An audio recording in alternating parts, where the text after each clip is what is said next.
What did you YouTube family? Welcome back to another video here on the channel. It is your boy Rob, Kiddo Rob, and today welcome to the first episode of Rob Recaps. Rob Recaps. I mean, is it the newest thing I've ever done? No. Do I plan to barely do it? Yep. Will I try to do my best? Absolutely. For today's episode, of course, we have opening nice performances. And at the same time, while I am recording this at the halftime of the Los Angeles Lakers game, I will come back and do the Lakers. But for right now, we will be doing the New York Knicks versus the Boston Celtics. Now, I usually used to come on here and just ramble about what I've seen, but I would genuinely forget my thoughts about the game. That's done so. Let's change that. Today, I actually took notes while watching the game because I want to really do this. So I'm really doing this. So let's get into it. Make sure you leave a like, comment, and subscribe. Let's get into the video. Hey. Yes, sir. It's a work in progress. But yes, you see it here. New York Knicks versus the Boston Celtics recaps. Now, this is my first time doing this, so bear with me. It's a lot of stuff I wrote down, but at the same time, I don't want to necessarily keep you guys here for like a long time. So let's just try to get through it. If we're gonna get through two games, let's just get through it. Plus, I gotta get back to this game, so let's get to it. We're starting off with the New York Knicks. The New York Knicks are a team that had a really wonderful offseason. Some would say they had a bad offseason, or I don't know if anyone would say they had a bad, but they had they didn't have as good of an offseason as some think. And while that all may be true, they may be right. Based off game one, is only game one. They lost badly, but they lost to the best team in the league, coming off of a championship ring ceremony. The energy is high, and they just did not have the capability to compete with this Celtics team. So these are the things I wrote down that I noticed throughout the game in my brain, and I just took notes and, went from there. So, start off with Mr. Mikal Bridges. As you know, I'm not saying anything that nobody already knows. Mikal Bridges' jump shot is weird, right? It's completely changed from what it used to be a couple of years ago, and that's super unfortunate. I think we all wanted him or expected him to be the Mikal Bridges he was last year, 38% three-point shooter, one of the best role players in the league, undoubtedly. But for some reason, he sucked. His shooting is abysmal. It looks ugly. It looks too thinking. Does that make sense? So today I wrote down, I'm just gonna read what I said. Because it's better than that to me. This is the plot. Okay, let me just read. Mikal Bridges' shot is going to be a problem that we didn't see coming as of the trade happening and the months leading up to that before we started seeing footage of his jump shot. 0 for 4 at the half from 3, 0 for 5 in total from the field in total. Finished the game with 16 points on 13 field goals attempts, which was decent. In a way, he played like Mikal Bridges. He played like Mikal Bridges that you want to see.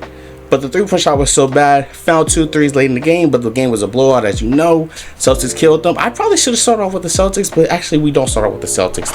There's not much to say about them. The only thing I want to say also, this is very little for him. Had the worst plus minus on the team. Obviously, someone has to have the worst plus minus on the team, but it being Mikal Bridges definitely didn't feel like that. I definitely thought it was OG Anunoby, but it wasn't. Don't get me wrong, everyone was abysmal. They lost by 40. That's probably an exaggeration, but they lost by 40. It didn't matter. So that's a little bit of the thing. My second point from watching this game was, thank God they have Karl Anthony Towns, right? I couldn't imagine this game and they still had not necessarily Julius. Julius would have done the same as Cat, I believe, but I couldn't imagine if they still had if they had Mitchell Robinson in this position, Precious Achiuwa in this position, Isaiah Hartenstein even in this position this game, because they were so poor offensively throughout the game. It felt like that if Cat wasn't getting tough points within the paint, making contested threes, this game would have been way worse, way faster than it already was. So shout out to Cat. This team still has a heavy reliance on Jalen Brunson to be extraordinary, which thankfully he was decent. Extraordinary might be a stretch, but he was very good when they were trying to compete for the game. Had a good first half, but the team had no answer for the Celtics as to The team had no answer for the Celtics, so the starters were benched in the third quarter. I can't write, leave me alone. So I actually have like 2 spots for the OG Anunoby. Yeah, right now I'm just gonna try to squish them down, right? So for OG Anunoby, I asked the question, is OG Anunoby worth his contract? I know that's crazy. OG Anunoby got paid a lot of money, in my opinion. He got paid a lot of bread this offseason, and he sucked today. He had 2 points at the first half. Yeah, he had 2 points at the half. I think he finished the game with 2 points. Yes, he finished the game with 2 points. Like, he was abysmal in the game. You paid him that much? And I'm not saying it's not worth it, but I'm questioning, is it worth it? And I hope to see over time that it is worth it. Second thing too, before I get back to this game, the bench matters. Bench plays matter, and this team trading Dante DiVincenzo is definitely going to hurt. Now, I did say that, right? As I say that, Miles Ryder was amazing. Even Cameron Payne had 11 points, which is really good for him. They combined for 33 points, as I say in the caption, but the fact that it never felt like it mattered. Now, again, this is against the Celtics, but then they had Pacom D. I can't say his last name, but he's a French player. They had him play some minutes, which is like, are we serious? He's like a rookie, a late rookie. I don't really expect him to play. So it was very... Their bench just wasn't really felt. Obviously, they had 33 points from their bench, but it's obscure. I think I use the word obscure in here because it's like the bench were playing starter minutes, so it's not that big of a deal. I'm back. Okay, so the next thing that I really noticed with the Knicks that was like, oh man, they don't have a ball handler on the court. As good as Cat is, Cat's not bringing the ball up. And there was a moment in the game. It was a small moment. It was a once moment, but they got an 8-second violation. And if you watch a ball, 8-second violations in the NBA is almost rare. Like, it's really a rare thing to happen. You don't see it often. But like, they genuinely, when he was getting blitzed by Jaylen Brown, not blitzed, but he was getting guarded pretty heavily by Jaylen Brown, he was strapped, and there was no one to come get the ball out of his hands to avoid that 8-second violation. So I need like someone to help Jalen Brunson get off the ball sometimes, and I don't see that being a possibility with the team. The best option with that last year was like Dante was really good, and I put down who I think should be Josh Hart and Mikal Bridges, but I don't know. And that could have obviously been just a one-time thing, but I still would like this team to have another ball handler there that they just have. Hold on. My last 2 things, my last real one though, is that the OG Anunoby problem is, if I'm not mistaken, and correct me if I'm wrong, if I'm not mistaken, the biggest part about OG wanting to get away from the Raptors was to be a more offensive use player. Am I wrong? I feel like I'm not off on that. I feel like that's the thing, right? And so my question is this an OG Anunoby issue where he doesn't want the ball to score on multiple occasions? And he took shots, obviously, they just didn't fall for him. But is it that, or is it like, is it coaching and Tom Thibodeau not really drawing things up for OG to get easy baskets, whether it's simple back screens for him to get a backdoor? It's like this little, I don't know what it's called, but it's like when a guard goes as a screen in the paint, and then the wing or the wing of the center, he comes over, easy post up right here, and they can go up for anything. I just don't see anything really drawn up for OG outside of getting the ball when Jalen Brunson's getting strapped. So I kind of would like to see that happening for him. I think it is drawing up a lot of plays from Mikal Bridges, and that's why he looked pretty decent today. But OG Anunoby getting paid all that money and not really having a performance that you want from him is interesting, to say the least. And the last point for this next team is that it's only one game. It's only one game. Don't take too much from it. Wish that it didn't happen, but don't take much from it. You move on. I don't know who you guys even play next, but whoever it is, hopefully you have a bounce back game and you blow them out by 40. And we're back. Okay, so we're on the Boston Celtics, and ladies and gentlemen, I don't think I'm with everyone else. I've never seen the team shoot so well in a single game in my life. I think I've seen teams shoot well in a stretch of games. You know, like this team made 13, 15 threes in one game. They made 17 the next game. They made 18. They made 50. Like, I've seen that. I don't think I've ever seen a team, and we have technically, because somebody had the record, and I don't even know who has the record. Oh, isn't it that Cavs team?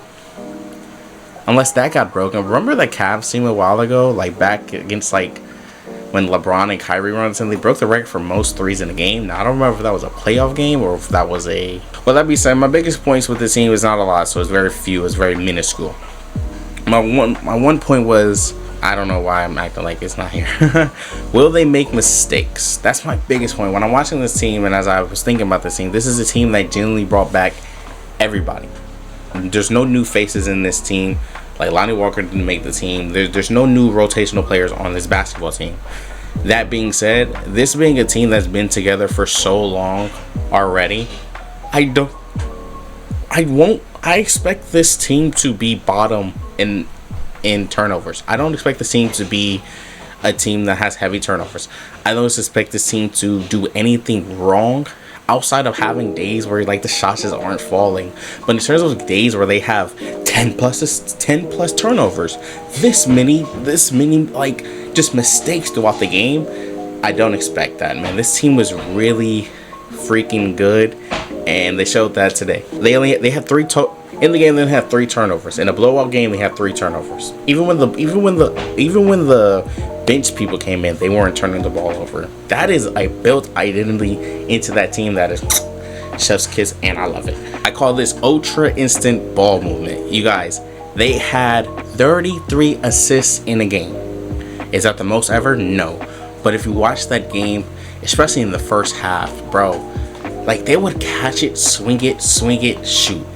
Like the ball never got stuck. Even with Jason Tatum, the ball wasn't getting stuck. Obviously, he had an amazing performance, but like the ball wasn't getting stuck when it hit Derek White, Jaylen Brown, Al Horford. It was just like kick, drive, kick, and it was like that all game. And I expect this to happen all day. This should be a team that is a top 5 team in assists, right? Outside of like teams like the Pacers, I think a team like the Thunders can be really good.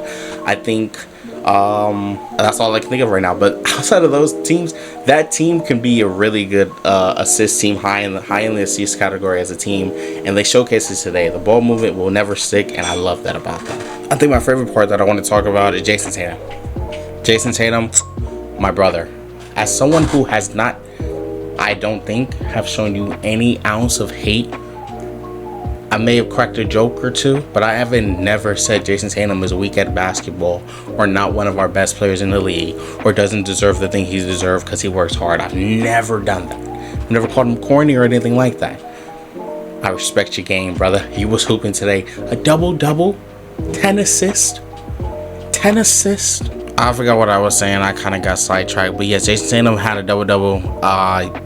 10 assists, 1 turnover. 1 turnover? Are you Chris Paul too now? Oh my God. He want to be Kobe, now he Chris Paul. Listen, that was just a joke. He shot 8 from 11 from the 3, y'all. Cash. Bro, his jump shots look so much smoother. I'm so proud of him. Shout out to Jason Tatum. Alright, y'all, let me close up this video. 3-point gods. I know, like, it's like, oh my God, like 3-pointers. I kind of mentioned this already throughout the game, throughout this video, but listen, you guys. They have the ability to make every 3-pointer they take. Obviously, that's not true, but you get the essence of the story. Before they started to miss 10 straight threes to get the record, they were shooting, if I'm not mistaken, they said they were shooting 60% from 3. They're not missing. They'll make 6 out of 10. Like, that's crazy, bro. That's an amazing performance, and I just can't believe that we was all there to witness it. I think, I said in my notes, I think the team is already on pace to beat the record. And then when I went to go look at the record, they have 2 of the top 4 spots. They're cheating. And shout out to Joe Mazzulla, shout out to Ime Udoka, who had it, the year before. But they're going to be they're going to be top 1, the number 1 team in 3-pointers attempted and made again this season. So congratulations to them for holding that down. And my last note for this team is, what will a bad night look like for this team? And obviously a bad night is just missing threes and everything, but this team is so good that even if they have nights where they shot 5 for 40 from 3, they're so well rounded with their offensive movement inside the paint that they can get open looks for Derek White and Drew Holiday right there at the bottom that they be getting. And they still have two great offensive players in Jaylen Brown that can get it going. Jason Tatum that can get it going in the mid-range, because that's where they bet, like that's their spot. So I don't know, it's very interesting. But I was going to like put these videos together. It doesn't make sense to do that. I really hope you guys enjoyed the video. Make sure you leave a like, comment, and subscribe. I am out. Peace.